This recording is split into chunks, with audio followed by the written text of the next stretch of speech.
नमस्कार प्रिय दर्शक बंधुगण संबल भूमिर आज अध्याय को आपण मानक अनेक अनेक स्वागत। आपण विभिन्न समय विभिन्न चर्चा शुणुंट जानुंट राज्य रीति नीति राजनीति सबू जानुंट किंतु ताको प्रतिफलित करि पारु नाहांती। प्रतिफलित केमती करि आमर जो ओडिशा रे जहाँ सब वर्तमान घटुची अतीत रे घटी ताको आम किपर प्रतिफलित करवा। आमर लोक मैंने तो थोड़े प्रतिफलित कर सारी जो 24 वर्षर बीजेडी शासन को हटाई देती लोक मैंने ही तेबे एतिकी यथेष्ट नुहे।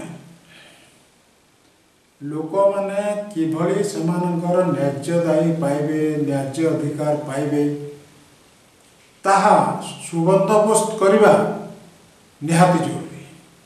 देखंतु आपण आमर राजस्व मंत्री बारंबार जोर दौरान श्रीजुक्त सुरेश पहियारी जे बारंबार दोहराउछंती जे विस्थापित को किंबा जार जमी बाड़ी नाही ताको स्थायी पट्टा दिज्व बोध केत जगह आरंभ हो सारी इतिमध्य जहाँ हमको सूचना मिली।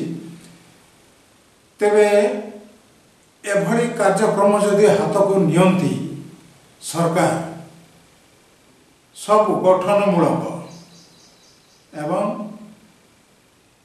जनसाधारण उद्दिष्ट लोकंकर मंगल पाई उद्दिष्ट कार्यक्रम यदि हाथ को नियंती तेरे केते बढ़िया बनता।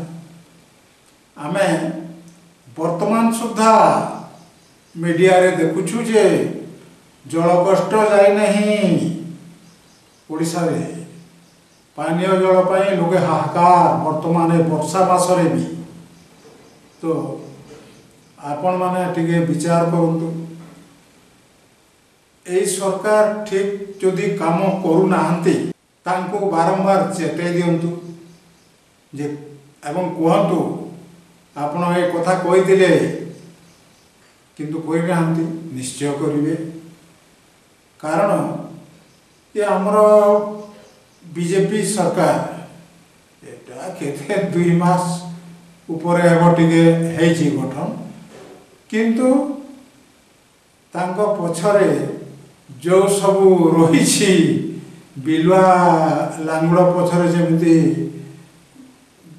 किए कामुड़ी देता है बिलुआ लांगुड़ से कौन कर जमी रे जो थिबो गात सब सेठी से बिलुआ ता लांज को पुराई दब एवं कंकड़ा धरीदब तापर टाणी आनिबार खाइब एमती स्थिति। तो बीजेपी पछरे भी अनेक समस्या रही सरकार पछरे हाँ एभली कंकड़ा समस्या। तो से सबू सरकार तो परे पूरण करेंगे निश्चय एवं आपण माने जानी खुशी हेबे जे जो सबू इस्ताहार बीजेपी करथिला ताहा पूरण करने को जाउछि। जदि पूरण रे किछि त्रुटि विच्युति परिलक्षित हुए ताकू मध्य स्वर उत्तोलन करिवार आवश्यक।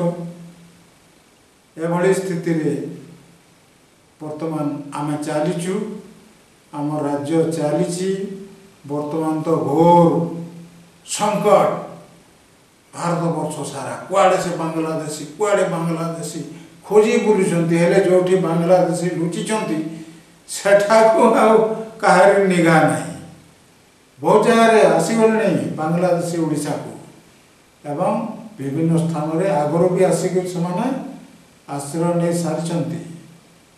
तेबे ए दिग प्रति तदंत होबार आवश्यक तेबे जाए सत्यासत्य जना पड़ो। तेबे प्रिय दर्शक बंधुगण आज एतिक रोचु पुणी देखा आउ एक नुआ अध्याय से जाए नमस्कार।